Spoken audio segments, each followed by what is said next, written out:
have been very present on social media, and I have just been speaking my truth in essence. And some people have responded and some people haven't. And what you just said, that it touched, it has touched people, but they haven't necessarily been able to say anything, is powerful. I didn't know that. I didn't take that. I had never taken that perspective into consideration. So you've given me something to think about, and that's actually really healing. So thank you. I just want to say thank you for that.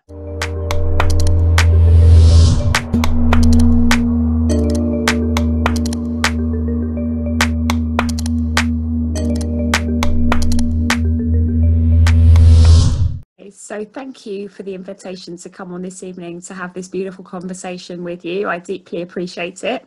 My name is Jenna Lee Anderson. I'm a psychologist. I'm a spiritual teacher and a personal development coach. I work primarily with women who are spiritually minded, who are high achieving, so successful women who in business and their careers. I help them to stop procrastinating, stop self-sabotaging, and stop wasting their time, and to own the emotions in their body, in their hearts, in their minds, that are preventing them from truly moving forward and creating the magic and authentic lives that they can live in order to heal the world and to share their light and spread joy and uplift the vibration of the planet, really. So that's what I do. I teach. That's very interesting that you are working on the, let's say, sacred feminine also. Yes. Because that's what is coming back now in the world. That's the whole frequency is changing, and more and more women are stepping to their power and speak out their truth. And you spoke out your truth on the Facebook, on the post, which touched my heart deeply. I am Lithuanian, and I don't know much about Black community, but what was going on. And when I read about George Floyd, I was so much touched, because just the meaning of that is much bigger. And especially in this time when we are seeing so many games becoming so transparent. Yeah, absolutely. You want to say something about what motivated you to step out and to speak your truth? Oh man, so many things. I feel, you use the word transparency, and I think that is the byword for 2020. Everything that is in the dark has come to the surface this year, and we have been called universally to step up and own the change. So for me, to answer your question, what encouraged me to step up is because I have this, and it's funny how the universe works in calling us to do the work that we need to do. And it's a slow, gentle process. So I've been working for the last year or so on becoming more aligned with the divine feminine, which is what you mentioned, this goddess energy. I've really opened myself up to it, and I've allowed it to move through me. I have come to know the power of the feminine, and the fact that she is equally as powerful as the masculine, but her energy is different. She holds and directs her focus in a different way. So when the incident with George Floyd happened, I felt very strongly, and I felt anger, I felt hurt, I felt betrayal, I felt very human emotions as a Black person. But then I also felt the rise of the feminine in me. And she said, you are a mother. You are, the masculine is out of balance. And this is not an attack on men. It's the energy is out of balance. It's that push, push, push energy. It's not working. What are you going to do? This is your invitation from life to stand up and claim, do the right thing. And the ask from the universe, the ask from the feminine was, what would love do? Is this right? Is this just? Is this fair? What do you believe? Who are you? That was the call, basically. And it was uncomfortable because, obviously I know that racism exists, and, I don't like it. And I've spoken up about it previously, but this time love asked me to take action, because love is a very action orientated thing. We do things for love. We act in the name of love. And so love was asking me to stand up for humanity, to stand up for all of us. And that was why I felt so deeply inspired to say, no, this isn't right. This isn't just, this isn't fair. And I felt I needed to speak up for my community, for the Black community, but I also needed to find a way to stay compassionate and loving and truthful to my white community, to my white brothers and sisters, and to bring to their attention the injustice and to highlight the fact that there are a lot of things that are wrong in our world, and they, at the root of them, at the heart of them, is racism. Recognize, and I know and I understand that, and this is through love, this is through the feminine, through the love of all humankind, that what we are going through now is uncomfortable. It's painful for all of us. This is a process that needs to happen if we are to mature and grow up and become all that we can be to fulfill our human potential. My part in this was speak up. Speak up, speak eloquently, speak truthfully, speak from your heart without judgment, which has been the challenge. Yeah. And what it is also very important, if we see something which is uncomfortable, many people trying not to see it, like it is not, because it is painful. That's the one possibility to avoid to be confronted with it. And the next thing, what is also going, that many people are saying it's not true. Yeah. It's not happening, or they're making jokes about it, and it is not.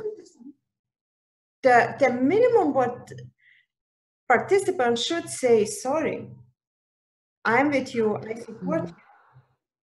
That's the minimum what should be told, and not to say, no, it is not going on, or something bad happened in another city, that's why now we have the right to do here something which is not correct. And what is also very important, to see all participants and to see like those who are on spiritual journey, that we know the development of all society, all human beings, that evolution, that we have on this place. But to start as brother and sister, and finally to start working not against each other. Absolutely. Absolutely. So what I would say to that is I agree with you 110%, but also I do understand psychology. And this is where this comes in. This is why this is so important. I feel that the path that I'm walking is that I recognize and I know that what's being triggered for a lot of white people right now is shame and guilt. And those feelings put people in, regardless of what color, just at any point in your life, if you feel shamed or if you feel guilty, if you feel triggered, it puts you in a very vulnerable space. And being vulnerable and open to criticism and open to having people call you out on stuff isn't easy. It's not nice. None of us want to feel exposed like that, especially if it's for something that we didn't realize was going on subconsciously. So I'm not talking about overt racism, where somebody calls somebody a black something. That you can deal with. The real cancer of racism is the fact that it's been going on for so long, hundreds and hundreds of years, that it's become normalized almost to the point where in white people, it's a blind spot, and they struggle to accept that white privilege, which is at the root of this, is real. And so what black people are asking white people to journey into is the point of origin of this cancer, of this disease, of this pain that's causing us so much, that's causing us so much hurt. And the point of origin from this is white Europeans going to the New World, going to Africa, and recognizing that there was an economy there. There was money to be made. And in order to profit from these lands, they had to subjugate the people who were there. And in the case of America, and Britain is just as guilty, and so are a lot of European countries in this, because they colonized all parts of the world as well. In order to profit, they needed labor. They needed manpower. They needed people to pick cotton and grow seeds and dig for things. They needed the people to do that. And there weren't enough. Originally, this is the history in America. Originally, poor white people were the ones who did the work, but there weren't enough of them. And so going to Africa, enslaving these people, in order to get them to work like that, in order to slave people, you have to dehumanize them. And so laws were created that black people are easy to spot by the color of their skin. So laws were created that said, this person of this particular skin color is free, and this, i.e. white people, and these people are not free, therefore they are slaves. If you are a slave, you have no right to property, you have no right to education, you have no rights to money, you have no rights. You are owned by another. And because we teach through our actions, this then was passed down through generation upon generation to white people, that you own black people. And for a long time, they physically did. You could trade people, you could trade human beings because you owned them. The consequence of that on the black psyche and the black subconscious was to acquiesce. You have to, in order to survive physically, you had to accept that you were property. You had to be traded. You had to accept it. You know, so for hundreds and hundreds of years, yes, there were black uprisings within slaves. Of course there were. But as a collective, our conscious, our psyche was damaged by the need to survive. We had to accept what was done to us and move forward to 2020 with so much social change. Black people are waking up and saying, well, actually, no, this isn't right. This has never been right. And we want you to recognize us as humans. We are not property. We are not less than you. We are equal to. We don't want to be better than. We want to be recognized as equal to. And in order to do that, we have to go back to the point of origin of where the power imbalance began, and it began with Columbus. Yeah, and it's just continued through there, and that's what we're trying. That's the conversation that we're trying to have.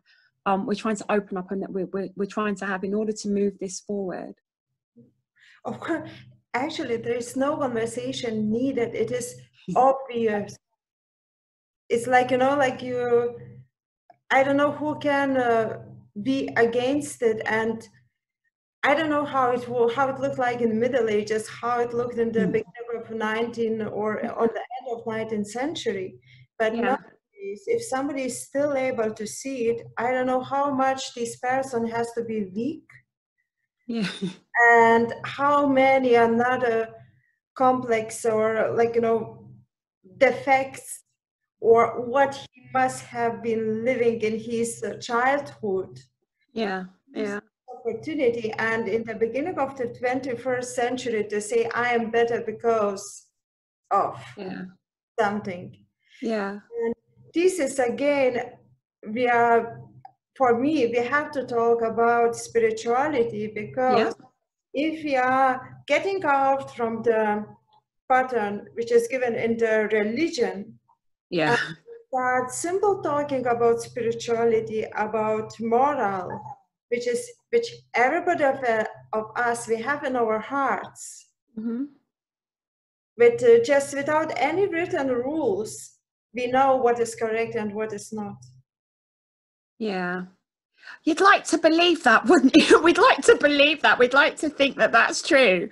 And I think that this has actually been a hindrance in the spiritual community, because the assumption is that people who are on the spiritual path are have an awareness that we're equal and that we come from one source, and that, you know, we're equal. But you know, there are a lot of people who don't recognize that. And the thing with religion was used to justify slavery. You know, religion has been abused for so long, and it's hard and challenging for people who are Christian, who have deep Christian, I'm using Christianity as an example, who have these deep Christian beliefs, and the spiritual context of the spiritual context of Christianity is beautiful. Love thy neighbor as thyself, etc.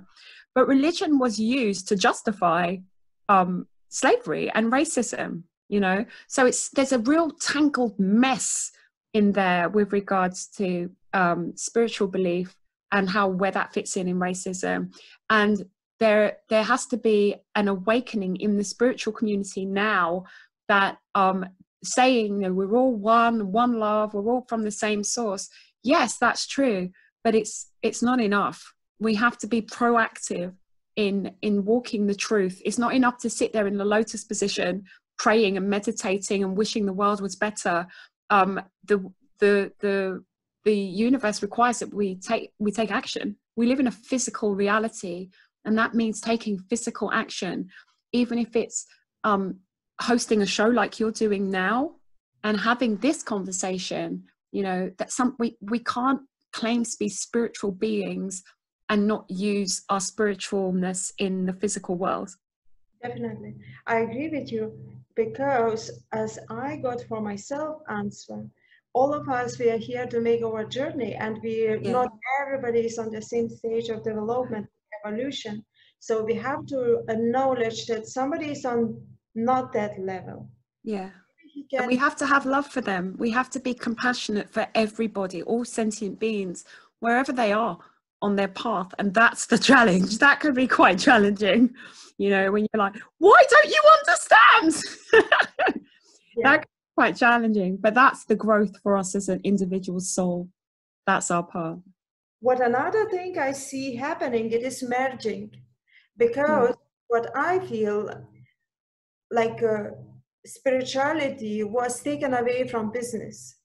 Yes, definitely. And the communism, like the communist political ideology, which I was living a little bit, and I can just tell many stories how much we have been suffering of it. It was also without spirituality. It was forbidden. Capitalism, it has also no spirituality. When we are doing business, and if we involve the respect, the spirituality, which means respect to environment, respect to other humans, that is getting completely different world. And unfortunately, in all communities, in all over the world, we have people who are forgetting about it. Absolutely. And what I feel, the world is running in the mess. Absolutely. And I feel I totally agree with you. And as a business owner, I feel that spirituality is needed. There is no, you can have you can be a spiritual business owner. You can be a spiritual multimillionaire business. Do you know what I mean? You can do that. There's nothing wrong with that. There's nothing wrong with making money. You know, it's the how you do it, the energy in which you are doing it, which defines how it is used and how it shows up.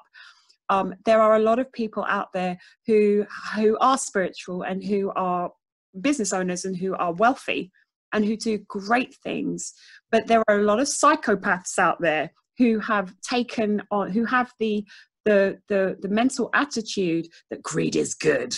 You know, that's the dominant energy that they come in on, more for me. It's not that they're not prepared to share the wealth, to share the rewards, to uplift humanity. They see it as just them. And it's really sad, because a lot of those people who live that kind of unloving, unspiritual business life are very unsatisfied, very unhappy, and a lot of them don't even realize how unhappy they truly are. And their cruelty in their business endeavors hurts all of us, which is why I'm so passionate about spiritual business, about people who are that more people who are spiritually minded come into the business space, come into the arena and make a difference, you know. And again, this is going back to that beautiful energy of the feminine. It's about enough for all. There is no pie. There is enough for everybody. There's no like, oh, if I have a piece of the pie, then, you know, if you take a piece, then there's not enough for me. That's not true. The universe provides enough pies to feed all of us. Yeah, but just maybe we haven't stopped also making copy paste, just finding ourselves what we really wanted to do, what you love to do, what I love to do. And once we start doing it, so we see that actually we can cooperate. Yes. Instead of being in competition. Or why we collaboration. Why we need to suit production. We made may make production of different products. That's right. Yeah. Yeah. There are many, many solutions. So how do you see the world coming together? Let's say, when do you see it coming together? Oh, that question. Okay, so truthfully, I feel because we are dealing with systems and mindsets and attitudes that are centuries in their age, I feel that this isn't necessarily going to come full circle in my lifetime, which is why I feel that as my onus in business now is to create legacy, is to create a business that I can leave behind and will continue to do the work that I set in motion long after I'm gone. I feel inspired. I can't give you a time frame. Something in my heart just tells me it's going to take at least 100 years to really see an impact. But I'm deeply inspired by the young. I've pretty much given up on my generation and over. I don't expect us to change. However, the young have been born into a different vibration anyway. I'm thinking about my own daughter. My daughter's 21, and her peers we went on the Black Lives Matters march last week, and it was predominantly young people who have grown up in austerity. Since the crash of 2009, they've had nothing. Do you know what I mean? When I was a kid, I grew up, it was pretty cool in the 70s and 80s. The kids have grown up with nothing. So to them, it's almost like they've got nothing to lose and they want what's right and they're claiming what's theirs. And as more of my generation begin to drop off the edge and start to die out, more of them are coming forward. They're going to have their own children. Their children will have their children, and there will be a flushing out.